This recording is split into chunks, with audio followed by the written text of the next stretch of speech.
Good morning.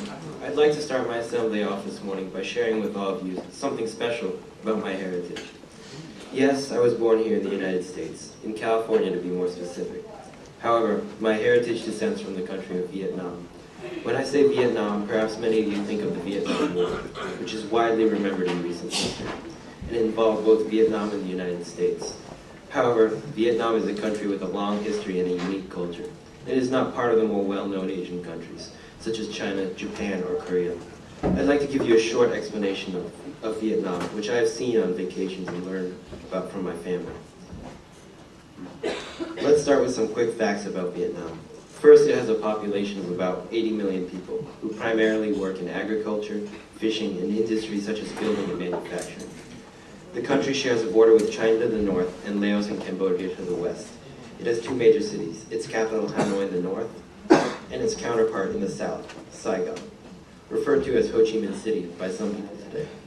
It is a mostly rural country with about 75% of its population living in the countryside. Now for a short history lesson. Much of Vietnam's history has been under foreign rule. First, the Chinese occupied the country for many centuries, and then France colonized the region in the 19th century. Towards the end of the 19th century, the French more aggressively implemented their culture on the area, which is why there are still many influences today. After World War II, France tried hard to reclaim its colonies in Vietnam, but were forced out in 1954 by Vietnamese rebels, who won the Battle of Dien Phu, under the leadership of Ho Chi Minh. When the French left, the country was divided into two separate entities under the Geneva Agreement, with a 6-mile buffer zone called the DMZ at the 17th parallel. The north was under the leadership of communist Ho Chi Minh, with the capital Hanoi in the south. In the north, the south was under the leadership of capitalist Dinh Diem, with its capital in Saigon. Between 1955 and 1960, North Vietnam began its quest to conquer South Vietnam and reunify the country under communism. In 1963, undercover North Vietnamese soldiers, or Viet Cong as they were called in the South, overthrew and executed President Diem of the South. The following year, Russia and China funded North Vietnam in its attempt to conquer all of Vietnam. This is where the United States became involved. They didn't like the idea of another communist nation being formed in Asia, so the U.S. began sending advisors to Vietnam to help the South Vietnamese army build up. After that wasn't successful, the U.S. sent troops into Vietnam to fight the North, which signaled the official start of the Vietnam War. This war lasted almost a decade. In the end, American troops withdrew, and Vietnam became one united country under communist government. Casualties included about 50,000 Americans dead, with 300,000 more wounded, while the Vietnamese had almost 2 million casualties, with many more wounded and left homeless. Aside from the casualties, many people were displaced and had to restart new lives. Some managed to come to the U.S., like my family. My mother left Vietnam 3 years after the war ended, in 1978, when she was 17 years old. At the time, she had been drafted to fight in a suicidal war for Vietnam against Cambodia. Instead, she escaped by sea, which lasted 5 days on dangerous open waters without adequate provisions. She stayed in a refugee camp in Malaysia for 2 years, before arriving into San Francisco in 1980. Speaking only Vietnamese and fluent French, she started taking ESL, or English as a Second Language, at San Francisco Community College. There she studied really hard, did exceptionally well in all her classes, and after 3 semesters, she was accepted to the University of California, Berkeley. At Berkeley, she majored in math and computer science. After her graduation, she went to work for Hewlett-Packard as a programmer. A few years later, she became a sales manager and traveled the world doing business for HP. She retired from HP 18 years later to raise my brother and I. She now manages her own business, focusing on real estate and hotels along the coast of California. My father's story is similar to my mother's story, although he tried multiple times to escape Vietnam. His successful attempt was in 1979, when his best friend piloted a small wooden boat out to sea with about 15 members of his family. My father's friend sustained a gunshot wound to his arm and ultimately lost the use of his left arm. But he did manage to successfully pilot the boat to Indonesia. My father landed in Indonesia with nothing but a pair of swim trunks. He arrived in the USA in 1980, the same year as my mother.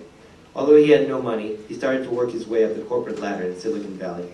Throughout the years, he worked at companies such as GE and LSI Logic. He also helped start a few small private businesses.